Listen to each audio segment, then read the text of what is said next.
Hello hello, sorry sorry, mike off था। Sorry. तो सभी का स्वागत है बेटा कैरियर लैब और राकेश सर के यूट्यूब चैनल पर। एक बार बेटा सभी लोग शेयर कर देंगे। आज हम जीएस पढ़ेंगे बेटा नए अंदाज में। आपको नोट्स वगैरह कुछ नहीं बनाने हैं, लेकिन एक कॉपी अपने पास जरूर रखना बेटा। रफली क्वेश्चन सोल्व करने हो उसके लिए रखें। कुछ इंपॉर्टेंट पॉइंट्स हैं, हालांकि आपको सब मिलेगा, लेकिन मेरा मानना ये होता है अगर कॉपी और पैड आपके पास है तो जो चीज़ आपको समझाई जा रही है तो वो एक बार वैसे नॉर्मली लिख लें, जो एक इंपॉर्टेंट पॉइंट आपको मिलता है। ठीक है, तो रेडी हो सभी? आज हम एटॉमिक स्ट्रक्चर पढ़ेंगे,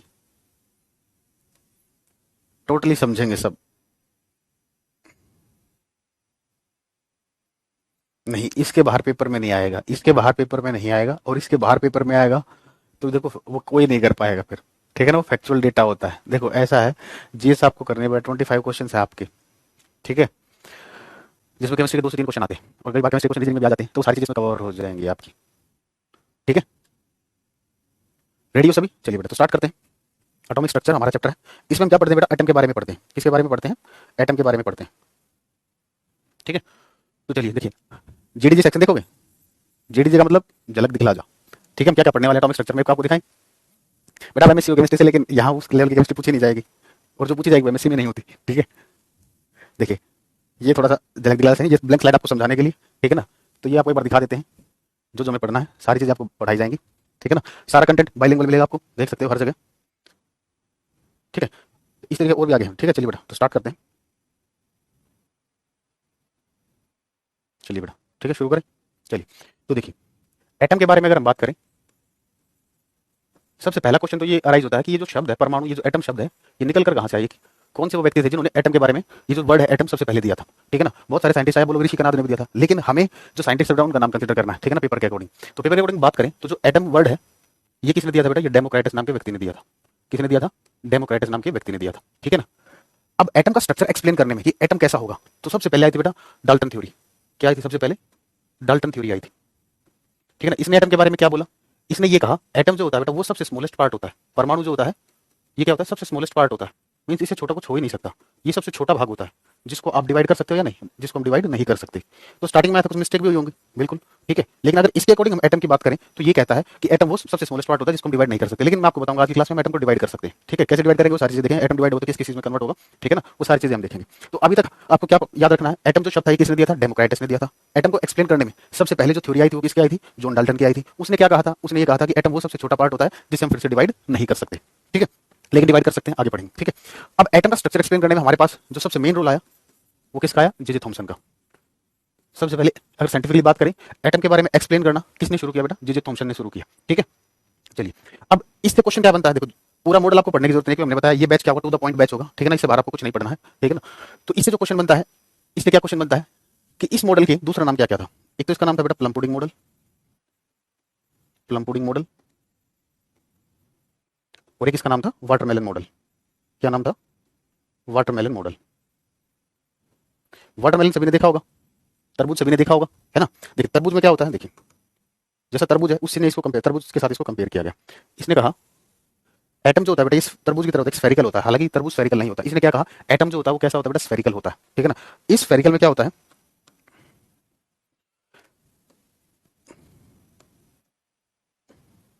देखिए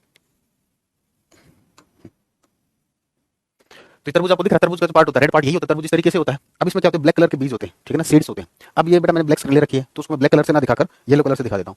इसने कहा एटम के अंदर क्या होता है? ये जो रेड वाला पार्ट होता है, ठीक है, इसके अंदर क्या होता है? नेगेटिवली पार्ट इलेक्ट्रॉन्स की फॉर्म में डिस्ट्रीब्यूट होता है। नेगेटिव पार्ट जो होता है वो इलेक्ट्रॉन्स की फॉर्म में डिस्ट्रीब्यूट होता है। वो इस तरीके से डिस्ट्रीब्यूट होता है बेटा उस कि ये जो इलेक्ट्रॉन पर कैसा चार्ज होता है? नेगेटिव चार्ज होता है। और ये जो रेड पार्ट वाला पार्ट होता है ये क्या रिप्रेजेंट कर रहा है? ये जो रेड वाला पार्ट होता है ये रिप्रेजेंट करता है पॉजिटिव पार्ट को। रेड वाला पार्ट जो है ये किसको रिप्रेजेंट करता है? पॉजिटिव पार्ट को रिप्रेजेंट करता है। ठीक है, अब इस रेड वाले पार्ट में, इस पॉजिटिव पार्ट में इलेक्ट्रॉन्स जो होते हैं नेगेटिवली चार्ज पार्टिकल इस तरीके से डिस्ट्रीब्यूट होते हैं कि ये इस पूरे पॉजिटिव के पॉजिटिव चार्ज को क्या कर देते हैं? न्यूट्रलाइज कर देते हैं। क्या कर देते हैं? न्यूट्रलाइज कर देते हैं। तो यहां से एक चीज और निकल के आई इस मॉडल से, इलेक्ट्रॉन पहली बार सुनने को मिला हमें। ठीक है ना, तो इसी ने क्या किया था बेटा? जे जे थॉमसन ने किसके बारे में बताया था आपको? इलेक्ट्रॉन के बारे में। तो इलेक्ट्रॉन की डिस्कवरी किसने की थी? जे जे थॉमसन ने। तो इस मॉडल से आपको क्या ध्यान रखना है? आपको ये ध्यान रखना है कि जे जे थॉमसन मॉडल जो होता है इसका दूसरा नाम क्या होता है? प्लम पुडिंग मॉडल होता है। ठीक है ना, दूसरा एक और नाम क्या होता है? वाटरमेलन मॉडल होता है। यहां से किसकी डिस्कवरी हुई? इलेक्ट्रॉन की डिस्कवरी हुई। ठीक है, यहां तक किसी बच्चे को कोई डाउट? हाँ जी बच्चों, यहां तक किसी बच्चे को कोई डाउट? जल्दी बताइए।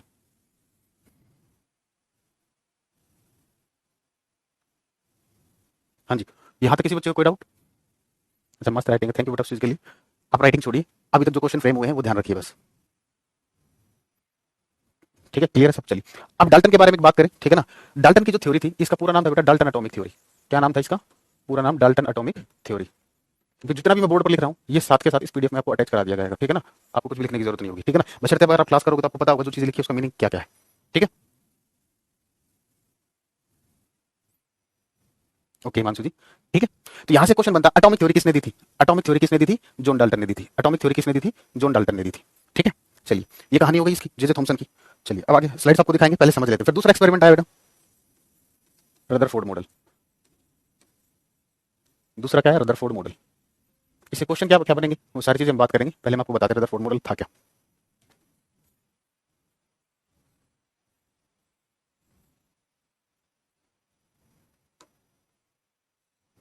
अच्छे से बनाते हैं थोड़ा सा डायग्राम।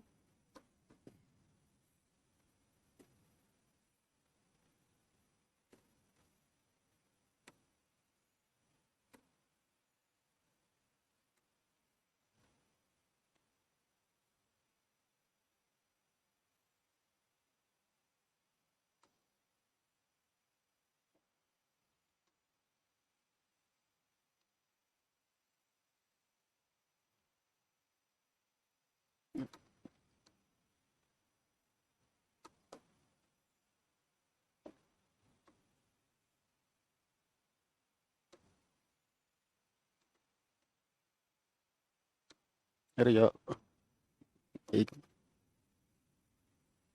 ठीक है। चलिए देखिए यहाँ से क्वेश्चन भी बनेंगे। इसने क्या लिया बेटा? एक लेड चैम्बर लिया। इसने क्या किया? एक लेड चैम्बर लिया, ठीक है। यहाँ पर इसने क्या किया? एक रेडियो एक्टिव एलिमेंट को रखा।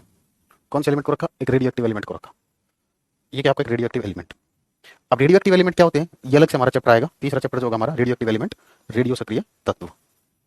रेडियो एक्टिव एलिमेंट, रेडियो सक्रिय तत्व, ठीक है। देखो रेडियो एक्टिव एलिमेंट क्या होता है? जैसे पागल होता है ना, बड़बड़ाता रहता है, उसी टाइप से होते हैं आपके रेडियो एक्टिव एलिमेंट, ठीक है। तो रेडियो एक्टिव एलिमेंट क्या करते हैं? ये अपने आप खुद ब खुद अल्फा बीटा गामा रेज छोड़ते हैं। कौन सी रेज छोड़ते हैं? अल्फा बीटा गामा रेज छोड़ते हैं, ठीक है। तो अगर हम यहाँ पर रेडियो एक्टिव एलिमेंट रखते हैं तो इनसे कौन सी रेज निकलेंगी? अल्फा बीटा गामा रेज निकलेंगी। ये होती है बेटा स्लिट्स। ये जो है ये क्या आपकी स्लिट्स। अब इन स्लिट्स का फायदा क्या होगा वो सारी बात करेंगे, ठीक है ना। इसके बाद इसने क्या किया? एक जिंक सल्फाइड स्क्रीन ली। अब जिंक सल्फाइड स्क्रीन इसने कैसे ली? सर्कुलर स्क्रीन ली,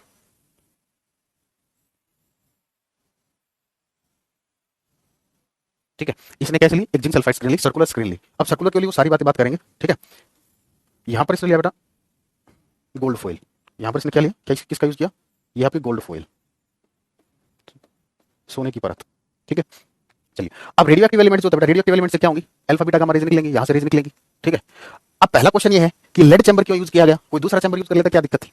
कोई बताएगा लेड चैम्बर ही क्यों यूज किया गया? कोई बच्चा बताएगा? चॉकलेट खिलाऊंगा, ठीक है ना, वाईफाई के थ्रू। जोन सी बोलोगे वही खिलाएंगे वाईफाई के थ्रू, बताइए। कोई भी बच्चा ये बताएगा कि यहाँ पर लेड चैम्बर यूज क्यों किया गया? कोई है बेटा? आधे मिनट में यहां से देख लेता हूँ। हाँ जी बच्चों, कोई बच्चा बताएगा लेड चैम्बर क्यों लिया गया? कोई बच्चा ये बताएगा यहाँ पर लेड चैम्बर क्यों लिया गया?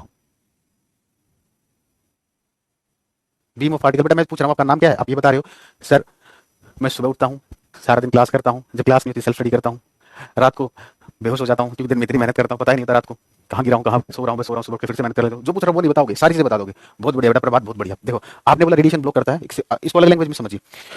आगे ये आपका रेडियो एक्टिविटी चैप्टर में भी काम आएगा। बेटा जो ये रेडियो एक्टिव होता है इससे कौन सी रेज निकलती है? अल्फा बीटा गामा रेज निकलती है। कौन सी रेज निकलती है? अल्फा बीटा गामा रेज निकलती है, ठीक है। अगर आपने कोई ऐसा चैम्बर ले लिया, और ये अल्फा बीटा गामा रेज होती है हार्मफुल होती है। कैसी होती है? हार्मफुल होती है। अगर आपने कोई ऐसा चैम्बर ले लिया जिससे ये रेज पास हो जाए, बाहर निकल जाए, ठीक है, तो एक तो हम बेटा जो स्टडी करना चाह रहा था वो अच्छे से वो स्टडी नहीं कर पाएगा। दूसरा अगर ये बाहर निकल गई तो ये हार्मफुल है, ठीक है। पता चला जहां पर एक्सपेरिमेंट परफॉर्म कर रहे हैं वहां पर रदरफोर्ड ही बेहोश, ठीक है ना, उसे ही होश में लाया जा रहा है, होश में लाने के बाद वो नॉर्मल एक्टिविटीज नहीं कर रहा है, ठीक है। तो इसलिए लेड चैम्बर यूज किया गया क्योंकि लेड चैम्बर से alpha beta gamma rays cross नहीं करती है। एसएससी में क्वेश्चन भी आपसे पूछा गया है कि ना अल्फा बीटा गामा रेज होती है कौन से मेटल से क्रॉस नहीं करती है, ठीक है ना। तो आंसर क्या आएगा? लेड चैम्बर, ठीक है ना। तो जितने क्वेश्चन छिपे हैं वो सारे आपको समझाए जाएंगे। अब देखिए अब इन स्लिट्स का मतलब क्या? अब यहाँ से रेज निकलेंगे बेटा, ये आपको लग रहा होगा कि यहाँ से निकल जाएंगी, ये कॉम्पैक्ट अरेंजमेंट मैंने आपको थोड़ा दूर दूर करके दिखाया। ये सारे आपस में क्या है? अटैच एक तरीके से, मींस ये यहाँ से लीकेज होकर बाहर नहीं जा सकती, ठीक है। तो अब ये रेज यहाँ से निकलेंगी, ठीक है। अब ये निकलेंगी तो ये किस पर जाकर टकराएंगी? ये इस गोल्ड फॉइल पर जाकर टकराएंगी। लीजिए टकरा गई, टकरा रही है इस तरीके से, ठीक है ना। चलिए अब ये सर्कुलर स्क्रीन क्यों लिखी गई थी? सर्कुलर स्क्रीन का यूज क्या है? देखो सर्कुलर स्क्रीन इसलिए यूज की गई थी क्योंकि ये देखना चाहता था हर डायरेक्शन में इफेक्ट क्या होंगे। अगर ये एक रेक्टेंगुलर स्क्रीन ले लेता है यहाँ पर, ठीक है ना, तो सिर्फ यहीं पर ये इफेक्ट देख पाता। ये चारों तरफ इफेक्ट देखना चाहता था, इसलिए इसने क्या किया, जिंक सल्फाइड स्क्रीन का यूज किया। किसका यूज किया? जिंक सल्फाइड स्क्रीन का यूज किया। ठीक है, तो चलिए अब ये क्या देखता है, जब ये एक्सपेरिमेंट इसने चेक किया, ठीक है, इसकी क्या ऑब्जर्वेशन है, इसने देखा कि जो मैक्सिमम, ये जितनी रेज यहाँ आकर गोल्ड फॉल से टकरा रही है, इसमें से क्या हो रहा है, मैक्सिमम रेज जो है वो स्ट्रेट पास आउट हो रही है। कैसे पास आउट हो रही है? स्ट्रेट पास आउट हो रही है। मैक्सिमम रेज क्या हो रही है बेटा? स्ट्रेट पास आउट हो रही है। अब ये कैसे पता चला उसको स्ट्रेट पास आउट हो रही है? बेटा यहाँ पर क्या होता है, इस एरिया में अगर हम बात करें, जैसे अगर मैं यहाँ पर ये कर देता हूँ, ठीक है, तो इसने क्या देखा, एक मिनट आपको अच्छे से समझाने के लिए डिफरेंट मल्टी कलर्स का यूज कर रहे हैं। इस जिंक सल्फाइड स्क्रीन का फायदा क्या होता है बेटा, अगर कोई चीज इससे टकराती है ना, तो वो इस पर स्पोर्ट प्रोड्यूस करती है। क्या होती है? स्पोर्ट धब्बे। ठीक है ना, जैसे मैंने एग्जांपल दिखा दिया आपको, ग्रीन कलर का धब्बा, ठीक है ना, तो इसको कुछ यहाँ पर धब्बे दिखाई दिए, यहाँ पर धब्बे दिखाई दिए, कुछ इसको धब्बे कहाँ पर दिखाई दिए वो भी दिखाते हैं आपको, देखिए।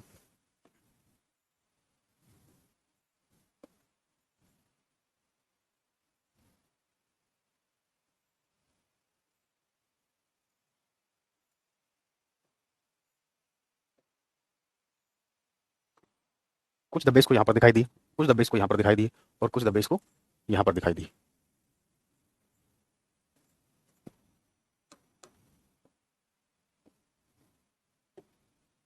तो ये धब्बे देखकर इसको क्या क्या समझ में, अगर आपको ये धब्बे दिखते हैं, आप क्या समझते हैं कि कोई ना कोई चीज यहाँ पर आकर टकराई है। ठीक है ना बेटा, ये देखो एएसओ विवेक नाम तो बेटा आपने रख लिया, एएसओ विवेक, लेकिन आप मेरी बात ध्यान से सुनिए, इससे बेसिक कुछ नहीं है। अगर इससे बेसिक है, इसका मतलब आपको फिर से 6th क्लास में एडमिशन ले लेना चाहिए, ठीक है ना, क्योंकि जीरो से आपको वही पढ़ाया जाएगा, ठीक है ना। और ये बॉयज टू द पॉइंट है इसमें, लेकिन फिर भी मैं आपको डिटेल में पढ़ा रहा हूँ, चीजें आपको समझा रहा हूँ, एक चीज समझा रहा हूँ, ठीक है ना। उसके बावजूद आपका ये हालत, मतलब आपको सुधार करने की जरूरत है, ठीक है। चलिए, तो इन धब्बों को देखकर इसने क्या अंदाजा लगाया कि कोई ना कोई चीज इससे आगे टकराई है, जिसकी वजह से धब्बे प्रोड्यूस हुए, ठीक है। अब ये देखिए, यहाँ पर इसने देखा सबसे ज्यादा बड़ा धब्बा कहाँ पर दिखाई दिया, इसको यहाँ पर दिखाई दिया सबसे बड़ा धब्बा, ठीक है। तो इसका मतलब क्या हुआ कि मैक्सिमम रेज तो यहाँ पर आकर टकरा रही है, मैक्सिमम रेज तो क्या कर रही है, यहाँ पर आकर टकरा रही है। तो यहाँ से इसको क्या पता चला कि ये जो एटम का जो मैक्सिमम पार्ट होता है वो क्या होता है, खाली होता है। मैं इसको बहुत अच्छे से बताऊंगा अभी आपको, ठीक है ना, फिलहाल इसको ऑब्जर्वेशन बता रहा हूँ। तो इसने सबसे बड़ा धब्बा यहाँ पर देखा, ठीक है, तो इससे क्या अंदाजा लगा कि जो मैक्सिमम जो रेज है बेटा वो स्ट्रेट पास हो रही है, सीधी पास हो रही है। कुछ धब्बे इसने यहाँ पर देखे। अब एक बात बताइए, अब मैं आपको चीज बताता हूँ, तो यहाँ से निकली बेटा अल्फा रेज। कौन सी रेज निकली? Alpha rays. अल्फा रेज जो होती है ये अल्फा पार्टिकल से बनी होती है। अल्फा रेज किससे बनी होती है? अल्फा पार्टिकल से बनी होती है, ठीक है। अब अल्फा पार्टिकल क्या होता है? हीलियम न्यूक्लियस को बोलते हैं हम अल्फा पार्टिकल, हीलियम न्यूक्लियस को बोलते हैं हम अल्फा पार्टिकल, ठीक है ना। ऐसे आपसे क्वेश्चन पूछा गया था कि इसमें से इलेक्ट्रॉन बताओ, इसके अंदर कितने प्रोटॉन होंगे, कितने न्यूट्रॉन होंगे, अल्फा पार्टिकल का रिप्रेजेंटेशन क्या होता है, ये आपके पेपर का क्वेश्चन है, ठीक है। तो देखिए, अब यहां से अल्फा पार्टिकल पर कैसा चार्ज है बेटा? पॉजिटिव चार्ज है। अब मुझे एक बात बताओ, अगर इस पार्ट के अंदर नेगेटिव चार्ज होता तो पॉजिटिव नेगेटिव में अट्रैक्शन होता, और अगर अगर यहाँ पर पॉजिटिव होता तो पॉजिटिव पॉजिटिव में क्या होता? रिपल्शन होता। तो ये रेज आपको क्या कर रही है, क्या क्या होती है, इनके बीच में क्या होता दिखाई दे रहा है? इस ये जो आपकी गोल्ड फॉइल है और रेज के बीच में आपको क्या लग रहा है, क्या हुआ? अट्रैक्शन हुआ होगा, रिपल्शन। अट्रैक्शन हुआ तो क्या उधर जाती हो, जाने देता? नहीं जाने देता। इसका मतलब क्या किया इसने? इनको रिपेल किया। अब रिपेल कौन से चार्ज को किया इसने? पॉजिटिव चार्ज को रिपेल किया। तो इसका मतलब इसके अंदर कैसा चार्ज होगा? पॉजिटिव चार्ज होगा। कैसा चार्ज होगा? पॉजिटिव चार्ज होगा। तो ये जो पॉजिटिव चार्ज है इसको नाम दिया न्यूक्लियस, ठीक है ना। तो रदरफोर्ड एक्सपेरिमेंट इसलिए बहुत इंपॉर्टेंट माना जाता है बेटा कि न्यूक्लियस के बारे में किसने बताया था? रदरफोर्ड के बारे में बताया। और जो इसने बताया आज तक केमिस्ट्री में ये कभी बदला नहीं है। नहीं तो कुछ ना कुछ साइंटिस्ट कुछ ना कुछ जो बताता है कमियां निकालते रहते हैं, लेकिन इसकी आज तक कोई कमी नहीं निकल पाई है, ठीक है ना। तो यहाँ से एक चीज हमें समझ में आई कि रदरफोर्ड एक्सपेरिमेंट से किस चीज की डिस्कवरी हुई? न्यूक्लियस की। तो आपसे पेपर में क्वेश्चन पूछा जाता है, न्यूक्लियस की डिस्कवरी किसने की थी? रदरफोर्ड ने। कौन से एक्सपेरिमेंट से की थी? ये मत बोल देना, रदरफोर्ड एक्सपेरिमेंट। इस एक्सपेरिमेंट का एक प्रॉपर नाम था, इस एक्सपेरिमेंट का नाम था बेटा अल्फा स्कैटरिंग एक्सपेरिमेंट। क्या नाम था? अल्फा स्कैटरिंग एक्सपेरिमेंट, अल्फा परकिरणन परीक्षण, अल्फा स्कैटरिंग एक्सपेरिमेंट, अल्फा परकिरणन परीक्षण, अल्फा परकिरणन परीक्षण, ठीक है ना। तो अल्फा स्कैटरिंग एक्सपेरिमेंट से न्यूक्लियस की डिस्कवरी हुई। दूसरा, अल्फा बीटा गामा रेज कौन से मेटल से क्रॉस नहीं करती बेटा? लेड चैम्बर से क्रॉस नहीं करती। तीसरा क्वेश्चन, अल्फा रेज किसकी बनी होती है? अल्फा पार्टिकल की। अल्फा पार्टिकल रिप्रेजेंटेशन ये। चौथा क्वेश्चन, अल्फा रेज पर कैसा चार्ज होता है? पॉजिटिव चार्ज होता है, ठीक है। तो यहां से हमें पता चल गया। अब देखिए, अब एक बात बताइए, ये जो डिफ्लेक्शन हो रहे हैं, ये जो रिपल्शन हो रहे हैं, ये जो डिफ्लेक्शन हो रहे हैं, ये रिपल्शन हो रहे हैं, ये आपको छोटे से पार्ट में दिखाई दे रहे हैं, ज्यादा रिपल्शन हो रहे हैं? देखो इतनी रेज हमने पास की, मैक्सिमम तो सीधी चली गई, कुछ ही रेज डिफ्लेक्ट हुई है, यानी कि जो पॉजिटिव चार्ज का जो एरिया होगा ये क्या होगा? स्मॉल होगा। क्या होगा? स्मॉल होगा। तो न्यूक्लियस जो होता है बेटा ये छोटे से एरिया में होता है। अगर आप इसको अच्छे से समझना तो फुटबॉल ग्राउंड, फुटबॉल मैच देखा होगा आपने, ठीक है, सभी ने देखा होगा, नहीं देखा वो सुना तो होगा, फुटबॉल ग्राउंड के बारे में सुना भी होगा। तो देखिए, मैं आपको एटम को कंपेयर कर रहा हूं फुटबॉल ग्राउंड से। जो फुटबॉल ग्राउंड में जो हम बॉल रखते हैं सेंटर में रखते हैं, फुटबॉल को हम कहां रखते हैं? सेंटर में रखते हैं। तो वो जो फुटबॉल है ना, वो फुटबॉल क्या है आपका? न्यूक्लियस है। वो फुटबॉल क्या आपका? न्यूक्लियस। और उसके अलावा ग्राउंड में वो जो स्पेस बच गया, बाकी जो ग्राउंड बच गया वो क्या हो गया आपका? एटम का दूसरा पार्ट हो गया। तो एटम के दो पार्ट होते हैं, एक न्यूक्लियस वाला, एक एक्स्ट्रा न्यूक्लियर पार्ट। मींस अगर आप न्यूक्लियस को हटा दो तो जो बचा हुआ पार्ट होता है उसको बोलते हैं एक्स्ट्रा न्यूक्लियर पार्ट, ठीक है। तो आप देख सकते हो कि जो न्यूक्लियस जो होता है उसका साइज बहुत छोटा होता है। न्यूक्लियस का जो साइज होता है क्या होता है? वो बहुत छोटा होता है एज कंपेयर टू एटम, ठीक है। तो चलिए, तो यहां से हमें पता चल गया न्यूक्लियस की डिस्कवरी हुई, और न्यूक्लियस एटम के अंदर बहुत छोटा सा स्पेस ऑक्युपाई करता है as similar to football ground, ठीक है। यहां तक किसी बच्चे को कोई डाउट? बेटा कुछ नहीं हो सकता बेटा, अगर आपको नहीं समझ में आ रहा तो आप छोड़ दीजिए, आपके बस की बात नहीं है, सिंपल सी बात है। देखो मेरी आदत नहीं है कि मैं आपको हवा में चढ़ाऊं, ठीक है ना। पेपर की डिमांड ये है, ठीक है ना, पेपर के अकॉर्डिंग आपको पढ़ना पड़ेगा। दो चीजें हैं, या तो मैं आपके अकॉर्डिंग पढ़ाऊं, दूसरी चीज आप मेरे अकॉर्डिंग पढ़ो। अगर मैं आपके अकॉर्डिंग पढ़ाऊंगा तो आपका पेपर नहीं निकलेगा, अगर आप मेरे अकॉर्डिंग पढ़ोगे तो आपका पेपर निकल जाएगा। मेरे सब्जेक्ट में आपको कभी कोई दिक्कत नहीं होगी, बेफिक्र रहिए, ठीक है। क्लियर है चीजें? क्लियर है। अब एक चीज और, आज तक ये क्वेश्चन पूछा नहीं गया, लेकिन फ्यूचर पूछ ले। इसने क्या किया, अगर 20,000 रेज को 20,000 रेज अगर जा रही है, उसमें से क्या हो रहा है बेटा, एक रे आपकी वापस आ रही है, एक रे क्या आ रही है, वापस आ रही है। 20,000 में से क्या हो रही है, एक रे वापस आ रही है, ठीक है ना। अभी एक रे वापस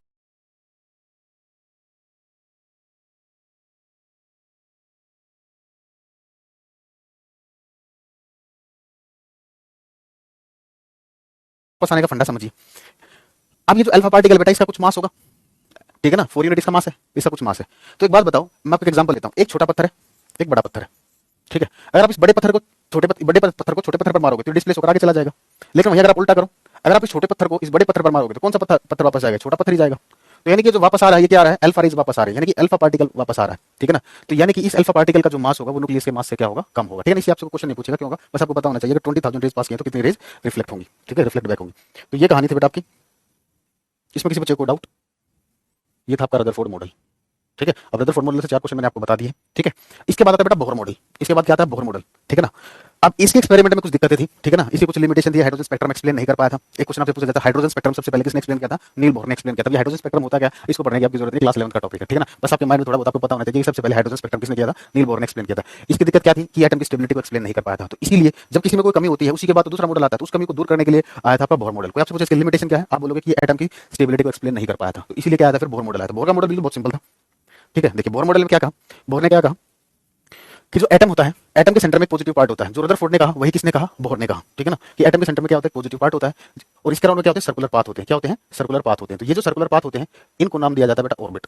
ये जो सर्कुलर पाथ है, इनको हम क्या बोलते हैं, ऑर्बिट बोलते हैं, कक्ष बोलते हैं, ठीक है ना। तो जो पहला ये जो सर्कुलर पाथ है, इसका नाम रखा बेटा के शेल, दूसरा जो है फिर एल शेल, फिर एम, फिर एन, फिर ओ, ठीक है ना। इस तरीके से चलती रहती है, ठीक है, के एल एम एन ओ। तो ये जो सर्कुलर पार्ट होते हैं, इसमें क्या होता है, इलेक्ट्रॉन न्यूक्लियस के चारों तरफ घूमता है। क्या होता है, इलेक्ट्रॉन न्यूक्लियस के चारों तरफ घूमता है।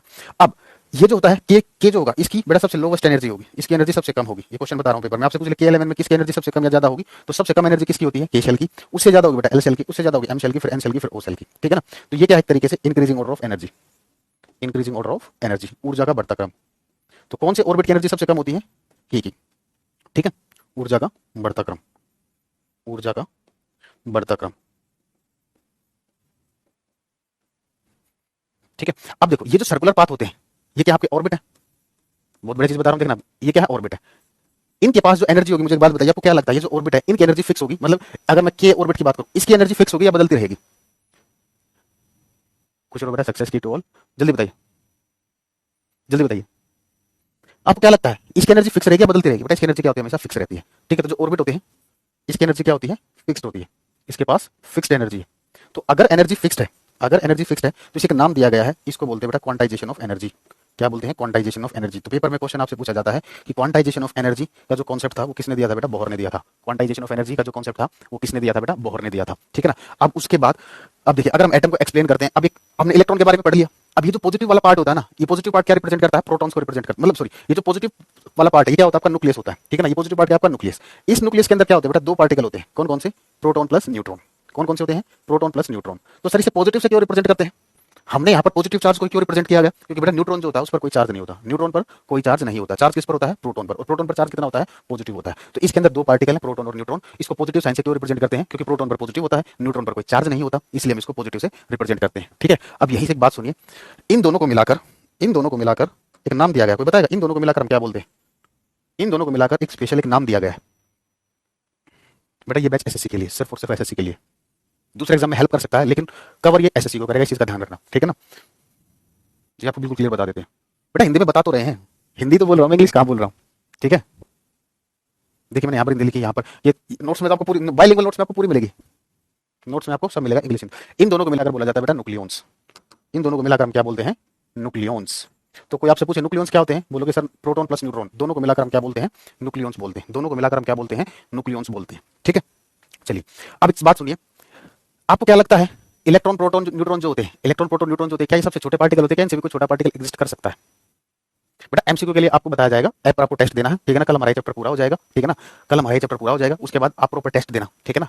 टेस्ट वगैरह क्वेश्चन आपको टेस्ट लिंक पर अपने क्या नाम है प्ले स्टोर से डाउनलोड कर लीजिए, ठीक है ना। कल हमारा चैप्टर कंप्लीट हो, जैसे चैप्टर कंप्लीट होता है तो तुरंत टेस्ट लिंक पर जाइए, ठीक है ना, वहाँ पर क्वेश्चन कीजिए और देखिए कितना मजा आएगा आपको, ठीक है ना। अब बहुत बढ़िया कार्यक्रम शुरू किया आप लोगों के लिए, ठीक है ना, टोटली समझाना और समझाना, ठीक है ना। आपसे इसमें क्या होगा बेटा, इंटरेक्शन भी ज्यादा होगा, ठीक है ना।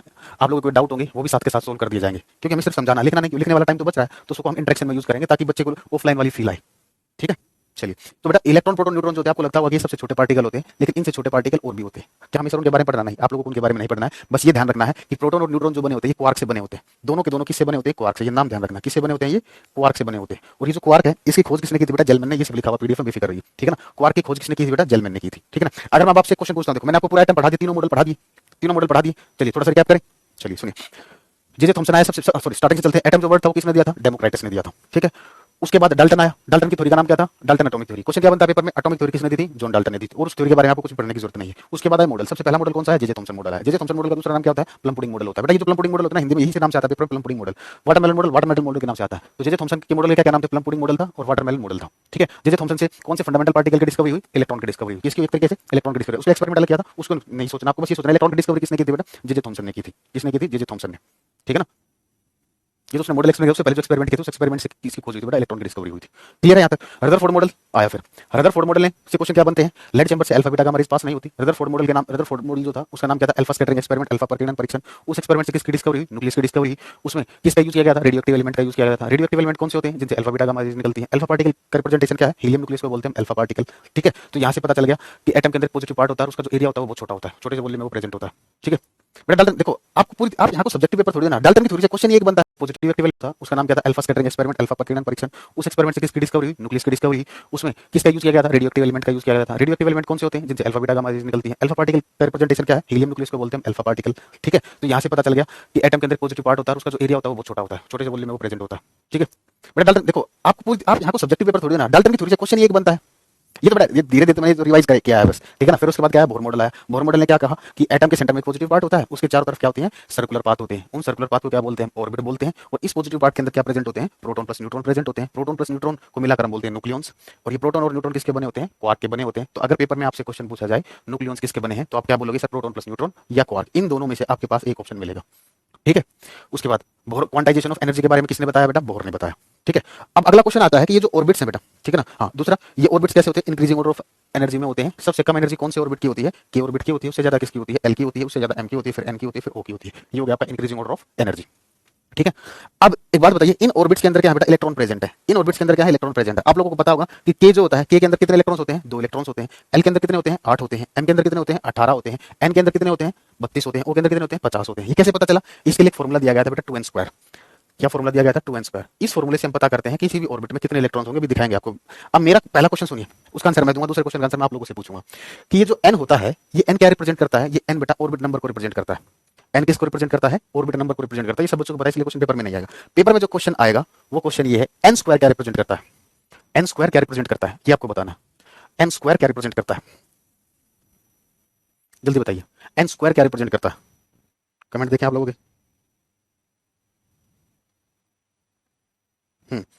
क्वांटाइजेशन का मतलब होता है Lakshmi ji fix energy. Quantization का मतलब क्या होता है, फिक्स्ड एनर्जी, ठीक है ना। क्वांटाइजेशन का मतलब है फिक्स्ड एनर्जी। और कोई क्वेश्चन, नंबर ऑफ इलेक्ट्रॉन नहीं बेटा, नंबर ऑफ सेल नहीं। नंबर ऑफ सेल तो बेटा एन ही रिप्रेजेंट कर रहा है पूजा, नंबर ऑफ सेल तो एन ही रिप्रेजेंट कर रहा है। बाकी बच्चे बताइए, n² रिप्रेजेंट करता है बेटा नंबर ऑफ ऑर्बिटल्स को। n² क्या रिप्रेजेंट करता है, नंबर ऑफ ऑर्बिटल्स को। 4 मॉडल आए थे, चौथा मॉडल था आपका क्वांटाइजेशन मॉडल, वो आपके सिलेबस में नहीं है, लेकिन ये जो फॉर्मूला है, ये फॉर्मूला आपके सिलेबस में है, ठीक है। तो n² क्या रिप्रेजेंट करता है, नंबर ऑफ ऑर्बिटल्स। मैं आपको पढ़ाऊंगा, टेंशन ना ले, नंबर ऑफ ऑर्बिटल्स के बारे में पढ़ाऊंगा। फिलहाल ऑर्बिट एक बेसिक सी चीज, हमारी पहली क्लास है, आप इसको बेसिक से आप ऐसे याद रख सकते हो। सुनिए, ऑर्बिट क्या है, सर्कुलर पाथ है। ऑर्बिट क्या है बेटा, सर्कुलर पाथ है, ठीक है। अगर ऑर्बिट सर्कुलर पाथ है तो मुझे एक बात बताओ, सर्कल कैसा फिगर होता है, 2 डायमेंशनल होता है या 3 डायमेंशनल होता है। सर्कल जो होता है वो 2 डायमेंशनल होता है या 3 डायमेंशनल होता है, जल्दी बताइए। सर्कल जो होता है बेटा वो 2 डायमेंशनल फिगर होता है, 3 डायमेंशनल। एसएससी की तैयारी कर रहे हो आप, मेंसुरेशन आता होगा आप लोगों को। देखो जब मैं क्वेश्चन पूछता हूं तब आपका कोई कमेंट नहीं आता। हाँ भाई, 2 डायमेंशनल होता है, ठीक है। तो ये जो ऑर्बिट होते हैं ये क्या होते हैं, ये सर्कुलर पाथ होते हैं, क्या होंगे 2 डायमेंशनल होंगे। लेकिन जो ऑर्बिटल्स होते हैं ना बेटा वो 3 डायमेंशनल होते हैं। ऑर्बिटल्स क्या होते हैं, 3 डायमेंशनल होते हैं, ठीक है ना। ये ऑर्बिटल क्या कौन कौन से होते हैं, एस होता है, पी होता है, डी होता है, एफ होता है, और भी होते हैं, जी भी होता है, लेकिन आपको ये ध्यान रखना है। चलिए अब मैं आपको बताता हूँ, समझिए, ठीक है।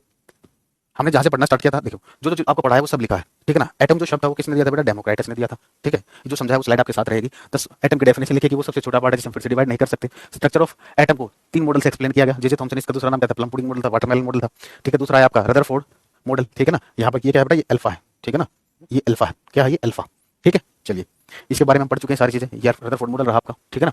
बोर मॉडल के बारे में मैंने आपको बता दिया। अभी जो फॉर्मूला आया था इसके बारे में देखिए, ठीक है ना। एटम के अंदर दो पार्ट होते हैं, न्यूक्लियस होता है, ऑर्बिट होता है, ठीक है ना। न्यूक्लियस की डिस्कवरी किसने की थी बेटा? रदरफोर्ड ने की थी। किसने की थी? रदरफोर्ड ने की थी। इसने जो एक्सपेरिमेंट परफॉर्म किया था उस एक्सपेरिमेंट का नाम क्या था? अल्फा स्कैटरिंग एक्सपेरिमेंट था। क्या था? अल्फा स्कैटरिंग एक्सपेरिमेंट था। न्यूक्लियस किससे बना होता है? न्यूक्लियस आपका प्रोटॉन और न्यूट्रॉन से बना होता है। थोड़ी सी स्पीड इसलिए पकड़ रहा हूं क्योंकि सिलेबस में मैं टाइम लेकर आए, आपका टाइम पूरे तरीके से यूटिलाइज क्योंकि सारी चीजें मैं बता चुका हूं, या आपको इसलिए दिखा रहा हूं ताकि आप पढ़ो तो आपको अजीब सा ना लगे फिर, ठीक है। चलिए आगे देखिए। प्रोटॉन प्लस न्यूट्रॉन को क्या बोलते हैं हम? न्यूक्लियॉन्स बोलते हैं। क्या बोलते हैं? न्यूक्लियॉन्स, ठीक है ना। और प्रोटॉन और न्यूट्रॉन किसके बने हैं बेटा? क्वार्क के बने हैं, इसलिए क्वार्क को भी हम क्या बोलते हैं? न्यूक्लियॉन्स बोलते हैं। क्वार्क की डिस्कवरी किसने की थी? जेलमैन ने की थी। क्वार्क के बारे में किसने बताया था? जेलमैन ने बताया था। किसी भी ऑर्बिट में मैक्सिमम इलेक्ट्रॉन्स कितने होते हैं? 2n² होते हैं, ठीक है। n क्या बताता है? नंबर ऑफ ऑर्बिट्स बताता है, ठीक है ना। और n² क्या बताता है? नंबर ऑफ ऑर्बिटल्स बताता है, ठीक है। चलिए अब देखिए, अब मुझे एक बात बताइए, सुनिए, अब देखिए इस टेबल को देखिए। अगर मैं आपसे पूछता हूं के जो है कि कौन से नंबर का ऑर्बिट है बेटा? नोट्स आपको पीडीएफ सब मिलेगी बेटा, नोट्स आपको क्लास के तुरंत बाद मिल जाएगी, बेफिक्र रहिए, ठीक है ना। आपको सब मिलेगा, जितना समझाया है ये जो बोर्ड पर ये एज इट इज मिलेगा आपको, ठीक है ना। ये प्रिंटेड भी और जितना मैंने समझाया वो भी मिलेगा, ठीक है ना। चलिए ध्यान से सुनिए। आप मुझे एक बात बताइए कि हमारा कौन से नंबर का ऑर्बिट है? पहले नंबर का ऑर्बिट है। अगर के पहले नंबर का ऑर्बिट है, अगर मैं आपसे पूछता हूं इसका ऑर्बिट नंबर कितना होगा, तो आप क्या बोलोगे? सर इसका ऑर्बिट नंबर 1 होगा। क्या बोलोगे? इसका ऑर्बिट नंबर क्या होगा? 1 होगा। और ऑर्बिट नंबर को किससे रिप्रेजेंट करते हैं? ऑर्बिट नंबर को किससे रिप्रेजेंट करते हैं? एन से रिप्रेजेंट करते हैं। अब ये फॉर्मूला आया था ना आपके पास, ठीक है ना। एन क्या आपका नंबर ऑफ ऑर्बिट, इसका दूसरा नाम होता है ऑर्बिट नंबर, बोल लीजिए चाहे इसको नंबर ऑफ ऑर्बिट, और क्या बोल सकते हो? ऑर्बिट नंबर बोल सकते हो, कक्ष संख्या। तो के अगर पहले नंबर का ऑर्बिट है तो इसका ऑर्बिट नंबर कितना होगा? 1। और ऑर्बिट नंबर को हम किससे लिखते हैं बेटा? एन से लिखते हैं। तो के लिए एन की वैल्यू क्या हो जाएगी? 1 हो जाएगी। एल हमारा सेकंड नंबर का ऑर्बिट है। एल हमारा कौन से नंबर का ऑर्बिट है? सेकंड नंबर का ऑर्बिट है, ठीक है। तो इसका ऑर्बिट नंबर कितना हो जाएगा? 2 हो जाएगा। और ऑर्बिट नंबर को हम क्या बोलते हैं? सॉरी, ऑर्बिट नंबर को हम किससे रिप्रेजेंट करते हैं? एन से। तो इसके लिए एन की वैल्यू क्या हो जाएगी बेटा? 2 हो जाएगी। तो आई थिंक आपको समझ में आ गया होगा कि के लिए एन की वैल्यू 1 होती है, एल के लिए कितनी होती है? 2 होती है, एम के लिए कितनी हो जाएगी? 3 हो जाएगी। एम के लिए कितनी हो जाएगी? 3 हो जाएगी। एन के लिए कितनी हो जाएगी? 4 हो जाएगी। तो जो हमारा के ऑर्बिट है बेटा, के ऑर्बिट के लिए एन की वैल्यू कितनी होगी? 1। एल के लिए हमारी एन की वैल्यू कितनी होगी? 2। एम के लिए 3, एन के लिए 4, ओ के लिए 5। अब हमें एन की वैल्यूज पता चल चुकी है। अब हमें एन की वैल्यूज पता चल चुकी है, ठीक है। तो अब हमें इलेक्ट्रॉन्स निकालने हैं। तो मैक्सिमम इलेक्ट्रॉन्स निकालने का फॉर्मूला क्या था? किसी भी शेल में मैक्सिमम कितने इलेक्ट्रॉन्स हो सकते हैं बेटा? 2n² हो सकते हैं। किसी भी शेल में मैक्सिमम कितने इलेक्ट्रॉन्स हो सकते हैं? 2n² हो सकते हैं, ठीक है।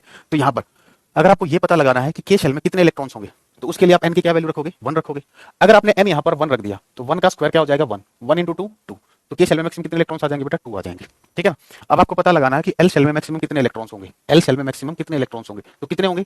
कैसे पता करोगे? पहले हम पता करेंगे कि एल के लिए एन की वैल्यू कितनी है? 2, और उस वैल्यू को यहाँ पर प्लेस करेंगे। 2 का स्क्वायर 4, 4 इंटू 2 8। एम के लिए क्या रखोगे? 3, 3 का स्क्वायर 9 इंटू 2 18। एन के लिए क्या रखोगे? 4, 4 का स्क्वायर 16 इंटू 2 32। ओ के लिए क्या रखोगे? 5 रखोगे, 5 का स्क्वायर 25 इंटू 2 50, ठीक है। यहाँ तक किसी बच्चे को कोई डाउट बताइए? कमेंट सेक्शन देख लेते हैं। इलेक्ट्रॉन कौन से ऑर्बिट में घूमता है? पहले आप एक बात बताएं।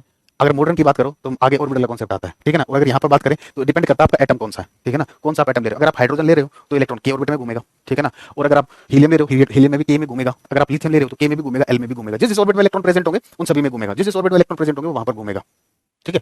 बेटा गोविंदा रावत अभी बताया तो था, ऑर्बिट जो होता है वो 2 डायमेंशनल होता है, ऑर्बिटल क्या होते हैं? 3 डायमेंशनल। ऑल ओके, चलिए बेटा, ठीक है। चलिए अब रिप्रेजेंटेशन देखिए एटम का, एलिमेंट का। किसी भी एलिमेंट को आप कैसे रिप्रेजेंट करते हो? अच्छा मुझे क्वेश्चन बताना, अगर मैं आपसे पूछता हूं एटम जो होता है वो किन फंडामेंटल पार्टिकल से बना होता है? ये क्वेश्चन आपसे एसएससी में पूछा गया, बताइए। अरे पॉजिट्रॉन सब आएगा बेटा, पॉजिट्रॉन तब आएगा जब इलेक्ट्रॉन पढ़ाएंगे। आपको दिख रहा है? पॉजिट्रॉन पढ़ाएंगे बेटा, आप सीक्वेंस में तो चलने दो। एटॉमिक स्ट्रक्चर एक हिस्ट्री है, ठीक है ना, और सीक्वेंस से पढ़ोगे तो ज्यादा मजा आएगा। बताइए जल्दी। देखो कमेंट बहुत ज्यादा आ रहे हैं बच्चों, तो कुछ बच्चों को मैं कमेंट नहीं ले पाऊँ तो उसके लिए क्षमा, ठीक है ना। ये मैं सोचना कि जानबूझकर हमारे कमेंट का रिप्लाई नहीं कर रहे। बताइए जल्दी। तो एटम जो होता है बेटा वो 3 फंडामेंटल पार्टिकल से बना होता है, और वो फंडामेंटल पार्टिकल कौन से होते हैं? Electron, proton, neutron. Electron, proton, neutron के बारे में हम डिटेल में पढ़ेंगे। चलिए अब आगे बढ़ते हैं। अब किसी भी एलिमेंट का आपको रिप्रेजेंटेशन करना, किसी भी एलिमेंट को हम कैसे रिप्रेजेंट करते हैं? आपने देखा होगा सोडियम जो होता है, सोडियम का एटॉमिक नंबर होता है 11 और इसका एटॉमिक मास होता है 23, ठीक है। सोडियम का एटॉमिक नंबर कितना होता है? 11 और एटॉमिक मास कितना होता है? 23, ठीक है।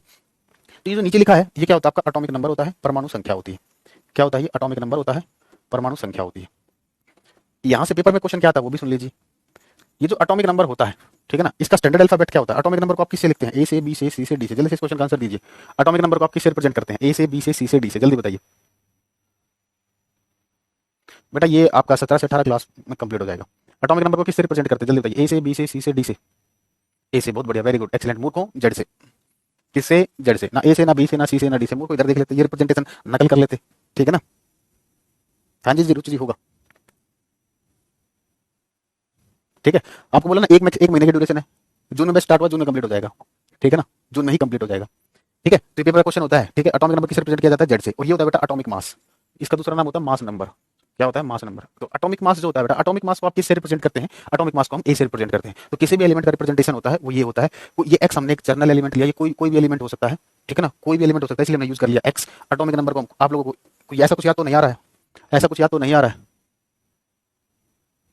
केमिस्ट्री में न्यूमेरिकल नहीं आता, कभी कभार आता है, ठीक है ना, करा देंगे जो आता है उससे बेफिक्र है, कभी कभार आता है, वो भी इलेक्ट्रॉन प्रोटॉन न्यूट्रॉन काउंट करना है तो न्यूमेरिकल क्या ही कहोगे उसको, ठीक है। बट सीडीएस के लिए नहीं है बैच, ये एसएससी के लिए है, ये आपको दूसरे एग्जाम में हेल्प कर सकता है, लेकिन मैं ये नहीं कहूंगा 100% कवर करेगा। 100% ये देखो, 100% कहना तो गलत ही है, 99% एसएससी को कवर करेगा, ठीक है, क्योंकि आइडियल तो कुछ भी नहीं होता आज के टाइम पर। हाँ जी, फर्स्ट क्लास है। पीडीएफ में उल्टा लिखा है, क्या लिखा है, ओह सॉरी सॉरी सॉरी, ओह अच्छा अच्छा, आपने यहाँ से देख लिया क्या। एटॉमिक नंबर होता है बेटा जेड, एटॉमिक नंबर होता है जेड, वाह भाई मुझे वाह, बहुत बढ़िया, ठीक है ना। ए होता है एटॉमिक मास, कोई नहीं, हमने करेक्ट कर दिया। ऑर्गेनिक में बेटा यहाँ पर पॉलीमर वाली चीज आती है, पॉलीमर आपको पढ़ाया जाएगा, पॉलीमर की चीज होती है, पॉलीमर आपको पढ़ाया जाएगा, बेफिक्र रहिए, ठीक है। अच्छा, हमें कर दी सेक्स की तो याद, कुछ ऐसा याद तो नहीं आ गया ना, हाँ तो ये याद नहीं करना है अपना, ठीक है।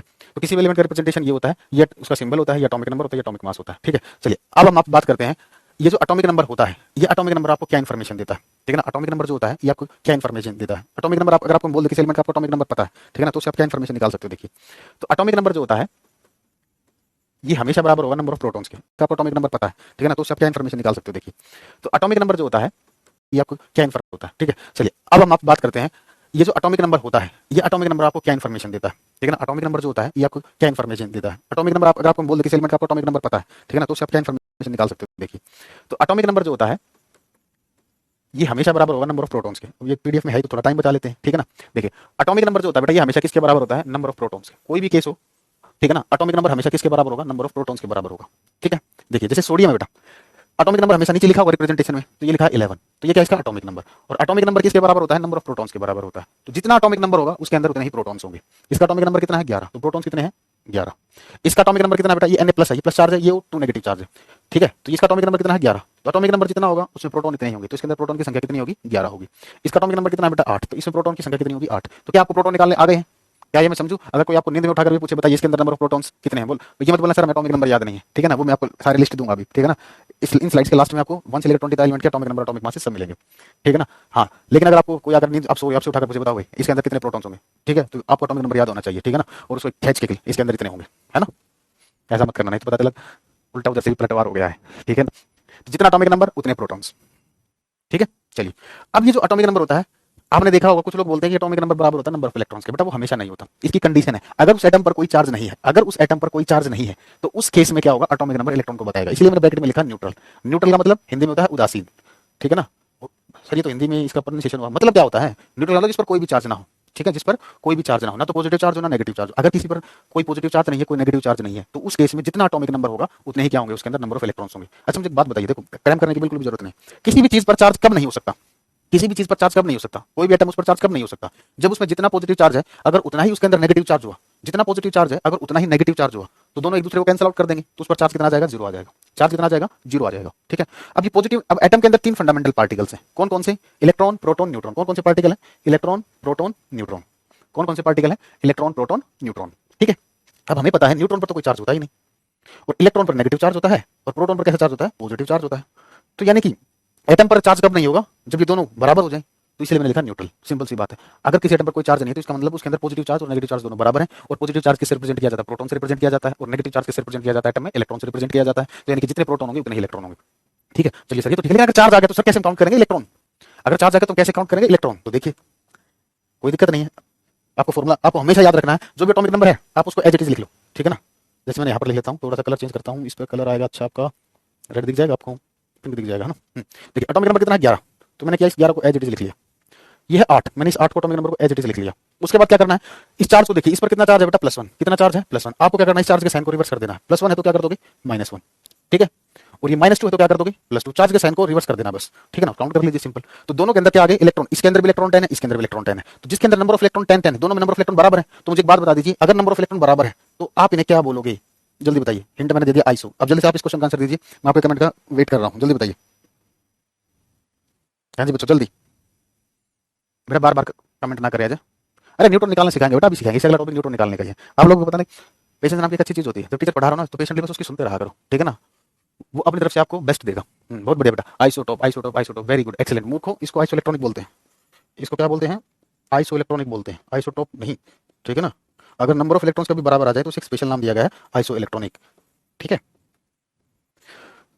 तो अगर आपको कुछ भी कोई भी एटम आयन दे दिया जाए, ठीक है ना, और आपसे पूछ लिया जाए इनमें से कौन सा आइसो इलेक्ट्रॉनिक होगा, बेटा पहचान लोगे या नहीं, जल्दी बताइए, पहचान लोगे या नहीं, पहचान लोगे या नहीं, पहचान लोगे ना। चलिए, ये पता चलेगा एटॉमिक नंबर के बारे में। अब नेक्स्ट आता है बेटा एटॉमिक मास। नेक्स्ट आता है एटॉमिक मास। आपने फिजिक्स में कॉन्सेप्ट सुना होगा बेटा सेंटर ऑफ मास। फिजिक्स में कॉन्सेप्ट सुना होगा सेंटर ऑफ मास का, द्रव्यमान केंद्र का। देखिए इसका आंसर आप दोगे, सुना है या नहीं, सुना होगा। अब नहीं सुना हो तो पहले तो सुना होगा, कभी तो सुना ही होगा अगर साइंस पढ़ी होगी तो सेंटर ऑफ मास के नहीं भी सुना तो कोई दिक्कत नहीं है। नाम सुनकर आपको क्या फील आ रही है, ये फील आ रही है क्या नहीं कि मास जो होगा वो सेंटर पर होगा, ये फील आ रही है नहीं, आ रही है। तो हम क्या करते हैं बेटा, साइंस में सेंटर ऑफ मास का कॉन्सेप्ट यूज करते हैं। ठीक है ना, हम बोलते हैं अगर कोई भी रेगुलर फिगर, मेरे स्टेटमेंट ध्यान रखना, रेगुलर फिगर होनी चाहिए। ठीक है ना, जैसे स्फीयर हो गया आपका एक रेगुलर फिगर है, नियमित आकृति है। तो अगर कोई रेगुलर फिगर है बेटा, तो उसमें सारा का सारा मास, उस बॉडी का सारा मास कहाँ होगा, उसके सेंटर पर होगा। सारा का सारा मास कहाँ होगा, उस बॉडी के सेंटर पर होगा। जैसे मान लीजिए ये एटम है, ठीक है ना, एटम में मास हर जगह, मतलब कोई भी मान लीजिए फॉर एग्जांपल स्फीयर मान लीजिए, स्फीयर में मास हर जगह होगा।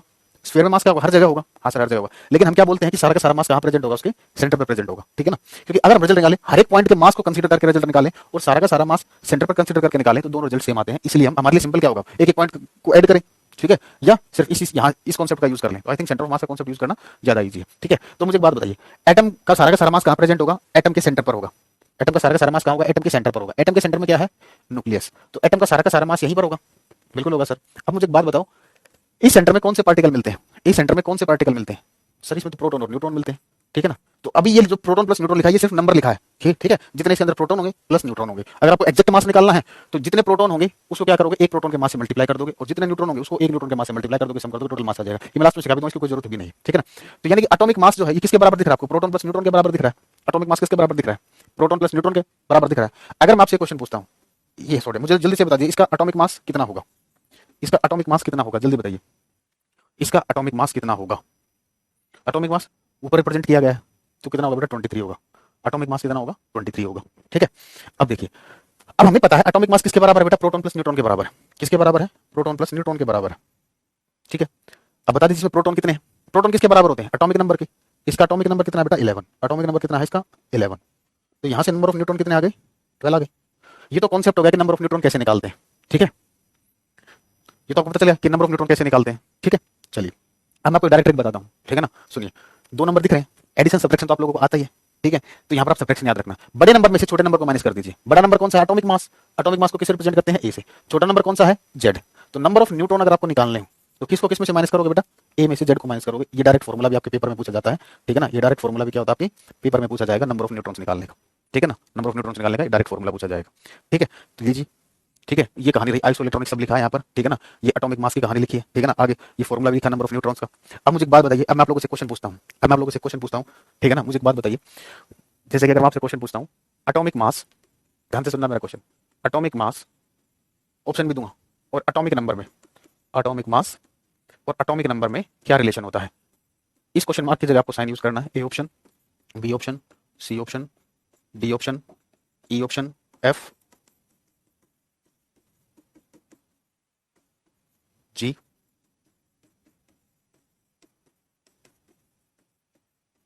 एच भी देंगे।